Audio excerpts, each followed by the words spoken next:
Liam's statement was shockingly callous, delivered with a disturbing lack of remorse. Your mom's going to pass away soon, right? There's no need for us to work once we get the inheritance, he said, his face betraying no hint of malice. I was so enraged by his words that I was left utterly speechless. He continued with a disturbing casualness. Actually, I've been visiting your mom recently just to get some pocket money. She looks pretty frail. I think it's going to be soon. I can hardly wait for the inheritance. As he spoke, a smug smile spread across his face, almost as if he were about to hum a tune while fiddling with his smartphone. In that moment, it became painfully clear that Liam was a demon in disguise, his pretended goodness overshadowed by his greed. The realization that he had even sold the violin my mother cherished turned my disappointment into despair. I am Lucy, a 37-year-old housewife who married Leah last year. We lived together without children. I met Liam at work when he joined as a temp. His aloof and unmotivated demeanor troubled those in charge of training, so I was assigned to him. When I asked why he hadn't taken his training seriously, Liam responded, "Well, the trainer was an older man. If a beautiful lady like you had been teaching me from the start, maybe I would have tried harder." He said this with a grin, staring at me, and his unexpected charm stirred something within me. Despite being in his 30s, Liam had a charisma that triggered a maternal instinct, not just in me but even in older female supervisors. Seeing him get close to other female staff sparked jealousy in me. As if sensing my feelings, Liam said, "I want to be trained specially by you, Lucy," with an innocent smile that made my heart flutter. At that moment, I could understand why women fall for charming young men. My mother, Amy, had been battling a chronic illness that made it difficult for her to leave bed. She chose to rest at home rather than be hospitalized. Our company, where Liam and I worked, was part of a business run by my mother. As her health worsened, I faced various management and financial issues. Considering my mother's needs, I decided to take a temporary break from work. During this time, just as I was preparing for a breakup with Liam, he unexpectedly proposed a relationship. "I want to be with you forever," he said, and thus our romance began. After dating and considering marriage, I introduced Liam to my mother. Despite her illness, she seemed to regain some energy and brighten up around him. I couldn't help but think Liam had a charm that captivated even older women, and I was pleased with their good relationship. Later, at my insistence, Liam agreed to take on the family name of Campbell, and we got married. Throughout our relationship, Liam's baby-like traits were apparent. I always paid for our dates, and even a year into our marriage, it was rare for Liam to handle any payments. He would stand aside during the bill, looking at me with sweet eyes, silently asking me to pay. Given that Liam was a temp and my income was higher, we weren't struggling financially thanks to my savings. When I asked him if he didn't have any pride as a man for always letting me pay, he cheerfully responded, "Pride? I don't have that. Nowadays, it's normal for women to earn, so it's all good." Although he was currently a temp worker, I believed he could become a full-time employee if he took his work more seriously. I took pride in having thoroughly coached Liam in business manners and work attitude, hoping he would understand the significance and responsibilities of married life. But my expectations were shattered when Liam quit his job abruptly. When I asked him why, his response was shockingly devoid of guilt. "Well, your mom's going to pass away soon, right? We'll get the inheritance, so there's no need to work." I was beyond angry, left dumbfounded by his words. Liam continued, "Actually, I've been visiting your mom recently to get some pocket money. She looked pretty bad. I think it's going to be soon. I can't wait for the inheritance." He said this with a smile, almost humming a tune, while fiddling with his smartphone.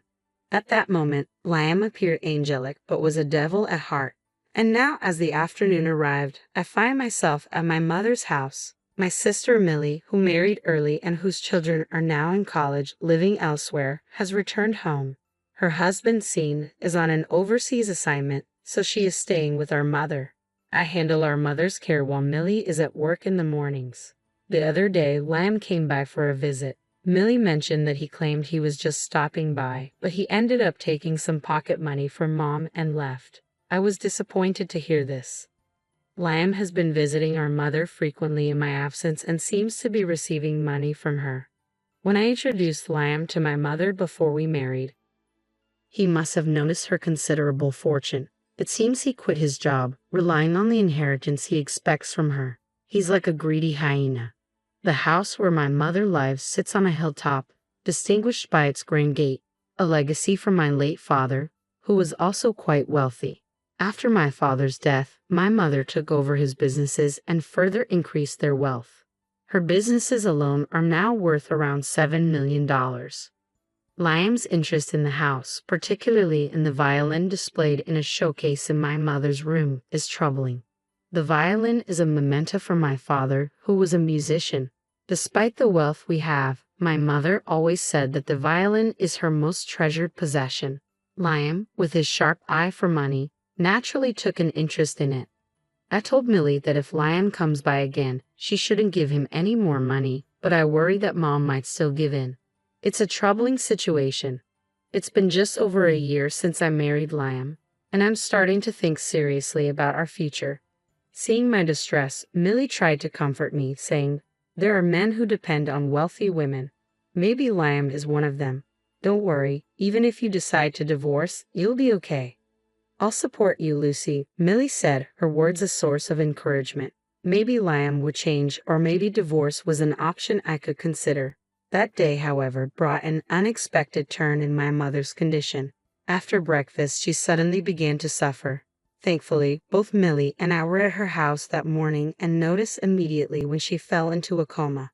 The doctor arrived quickly and told us to prepare for the worst. Millie and I held back our tears and stayed strong.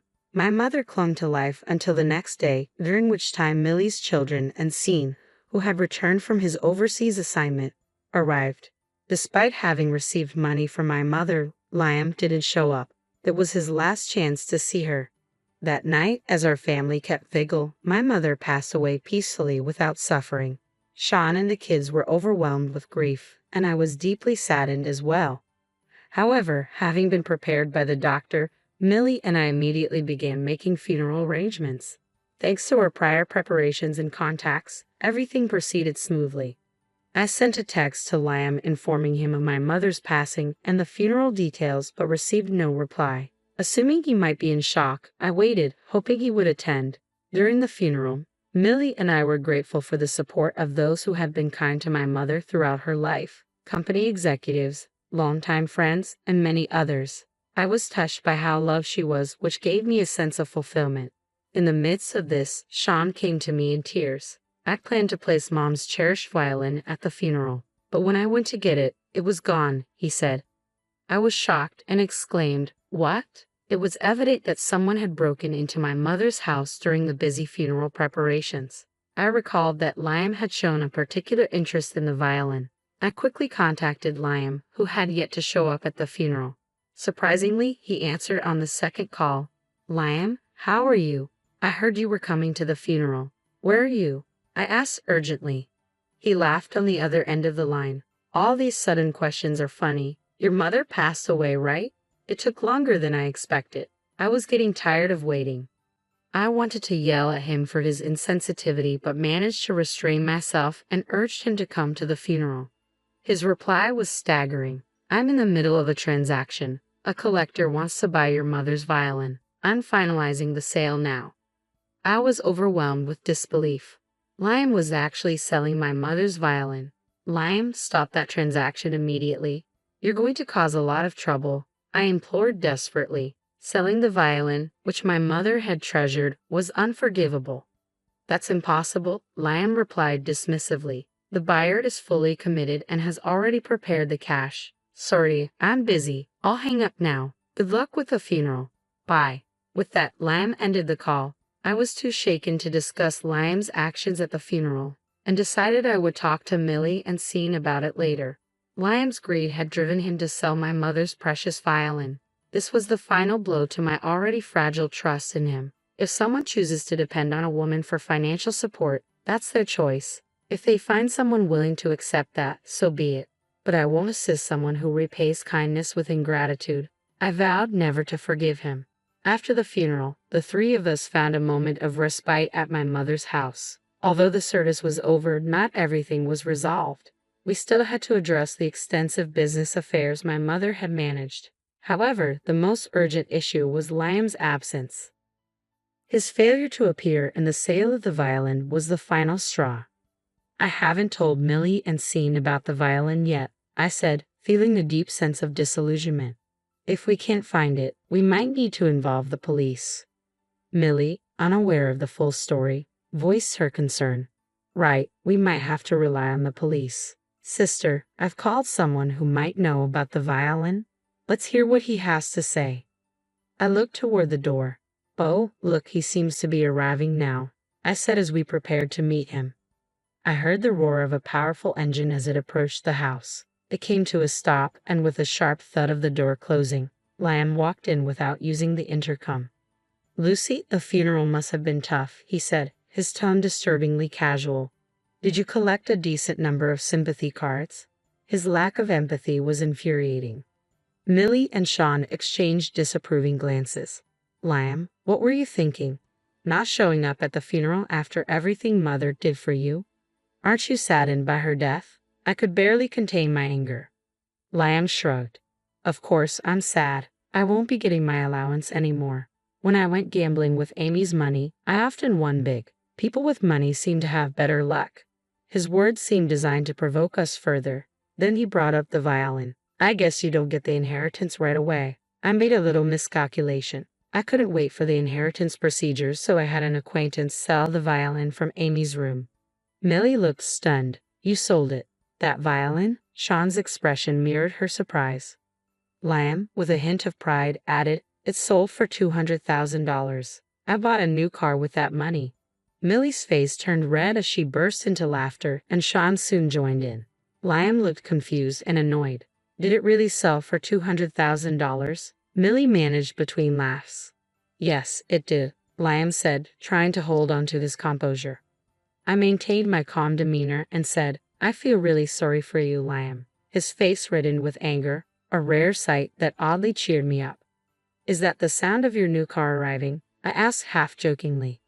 Liam, slightly irked, began to boast about his new purchase. Yes, it was a challenge climbing the steep hill to this house, but the new car made it easy. Seeing Liam's prideful demeanor, Millie shifted the topic. Liam, this could be problematic. You shouldn't have sold that violin. It might be a crime. Liam's face showed a flicker of shock. What do you mean? Millie explained, that violin was a copy. The craftsmanship was so elaborate that it might have looked like the real thing, but anyone knowledgeable about violins would recognize it immediately. My father, who aspired to be a musician but couldn't afford a genuine violin, bought this replica. He cherished it deeply and even used it to propose to my mother. That's why she held on to it so dearly. The realization hit Liam hard, and his expression turned grim. I wondered how Liam had managed to sell the violin. It was likely through some shady, unreliable dealer, but it came with a certificate claiming it had once belonged to a wealthy individual, which might have attracted an eager buyer right away. Millie and I sighed in disbelief, appalled by Liam's thoughtlessness. Liam, did you even read that certificate properly? It wasn't a genuine certificate of authenticity. It was actually a love letter in the form of a certificate that my father gave to my mother when he proposed. I'd love to see the buyer's reaction when they realize what they've got. Liam looked uncomfortable at my words, but I had no sympathy for him. Even though it was a replica, selling such a cherished item of my mother's without her permission was unforgivable. I didn't bother hiding my anger. Just then, Liam's cell phone rang. His face turned pale as he answered. The angry voice on the other end was unmistakable. What the hell did you do? I'm getting complaints from the buyer. It's obviously a fake. You can tell just by looking at it. Return the $200,000 immediately, or I'll report you to the police. The threat was exactly what I had anticipated. The caller was likely the dealer who helped with the sale. It was clear that neither the dealer nor the buyer had properly verified the item before proceeding. If the violin had been a genuine copy, anyone knowledgeable about violins should have been able to spot it. Despite the sentimental value my mother placed on it, the violin wasn't actually worth $200,000. The fact that a poorly written certificate didn't excuse the failure to recognize it as a copy was troubling. Liam continued to make excuses to the dealer, but it was clear his only options were to return the money or face legal consequences. Reluctantly, he would have to give up his newly purchased car. After ending the call, Liam looked utterly defeated. Seeing his downfall, Millie and Sean exchanged glances, their expressions almost reflecting a sense of vindication. I chuckled despite the situation, thinking that as long as my mother's precious violin was returned, That was all that mattered. However, it was clear that those who commit wrongs eventually face the consequences. At that moment, Sean, who had been silent until now, spoke up. Liam, even if you have to give up the car, where is it? Didn't you drive it here? Prompted by Sean's question, I looked outside. Liam's car, which should have been parked in front of the house, was nowhere to be seen. That can't be, Liam stammered. I locked it and had the keys. Realization seemed to hit him, and he dashed out of the house barefoot. But the car was gone. It appeared to have rolled down the hill and crashed into the fence of a nearby house. How careless can you be? Did you forget to set the handbrake? I sighed as I watched Liam run off in a panic. The front of the car was badly damaged, making it unlikely he'd be able to sell it now. Repair costs would likely be substantial. That house your car hit belongs to the local gang leader who's lived here for years, I muttered to myself. You're really in trouble now. Despite Liam's actions as a family, we felt the need to make amends for what he had done. The gang leader, who had been a close friend of my mother and even attended her funeral, was a gentleman. He offered his condolences for my mother's death and noticed my husband hadn't been present at the funeral. Given that this recent commotion was entirely Liam's fault, it was decided that he alone should bear the responsibility. On my way back, I saw the damage to the beautiful brick wall of the house that the car had hit. It was disheartening to see it broken. When I got home, Liam started talking about the inheritance again.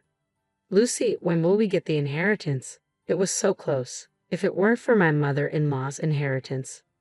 Liam seemed relieved as he spoke. I would have been completely stuck without this. I had to confront him with the reality he was misunderstanding. What are you talking about? There's no inheritance money for you. Liam looked shocked. As a son-in-law and not even an adopted child, he had no right to any inheritance. But I was looking forward to it, he said, clearly not grasping the situation. His insensitivity was astounding. But Lucy, you'll inherit, right? Shouldn't there be something for me? He continued, still fixated on the money. I almost cried at his continued focus on financial gain. I pulled out some photos from my bag and spread them on the table. Liam's eyes widened in astonishment as he saw them. I regret marrying you, I said, my voice steady despite the anger boiling inside me. Marriage involves responsibility and commitment, not just personal gain. The photos depicted Liam in intimate moments with other women, clear evidence of his infidelity. The detective had done a thorough job capturing him entering rooms and getting close to several women. I had hoped to believe in our marriage, but doubts grew with each day he came home smelling of perfume. Liam made no attempt to deny his actions, only looking bewildered at being caught. You really don't understand, Liam. We're getting a divorce and I'll be seeking compensation for emotional distress, I said firmly. Liam objected vehemently, though it was clear he had no claim to any inheritance. You don't work, you just beg for money and cheat. What's the point of being married to you? I'd be better off with a pet dog or cat, I added, my frustration evident. As I spoke, Liam began to cry. He looked up at me with tearful eyes like a lost puppy. Don't leave me. You said you wanted to be together. That wasn't a lie, right? I'm sorry. I'll do better. Please stay with me. I was momentarily swayed but quickly regained my resolve. I'm not the person I used to be. We can't live together anymore. It's time for you to be independent. Millie, Sean, and I couldn't hide our astonishment. At that moment, the intercom rang. A police officer arrived. I had called them to report the stolen violin. The officer explained that Liam was being arrested based on the theft report. Liam, still crying, protested loudly, questioning why theft within a family couldn't be overlooked. His loud admissions of guilt were almost pitiful, but theft remains a crime, even among family members. As Liam was escorted into the police car, I whispered softly, "Goodbye. I'm sorry, Mom, for all this. If you have anything to say, please come to me in my dreams." I prayed before my mother's portrait, feeling the weight of the situation. Liam was charged with several crimes, including the theft of the violin and a fraud lawsuit from the buyer who had paid $200,000 for what turned out to be a fake. The outcome was uncertain, with additional claims for the repair costs of the neighbor's wall and damages. In the midst of divorce mediation, I relayed that the few assets we had built together were negligible. The only real treasure was the family violin. which I managed to retrieve for $200,000 after explaining the situation to the buyer. Getting the violin back was my priority, and I intended to make Liam repay the full amount. Millie, looking a bit lonely since Scene had gone back overseas, advised, "Lucy, be careful with men who are like pets." Liam's mistresses, uncovered by the detective, had been women he depended on financially. He had told his lawyer he wanted to show them a good time, but now he was irrelevant to me. I regretted how I had been back then. The detective revealed that Liam was estranged from his parents, who were fed up with his constant reliance on women. I understood that feeling all too well now. Liam's dependence on others, once a convenient arrangement, had proven unsustainable. I hoped Liam would take this opportunity to reassess himself, work seriously, and learn the value of money. Having ended my leave of absence, I returned to work. The company my mother left behind would be taken over by Sean, who would soon be returning from abroad. After enjoying breakfast prepared by the now cheerful Millie, I put on my coat to head to work. Before leaving, I paused to look at the photos of my parents and prayed. "Dad, Mom, let's have a good day today," I said, opening the front door and stepping into a new chapter of my life.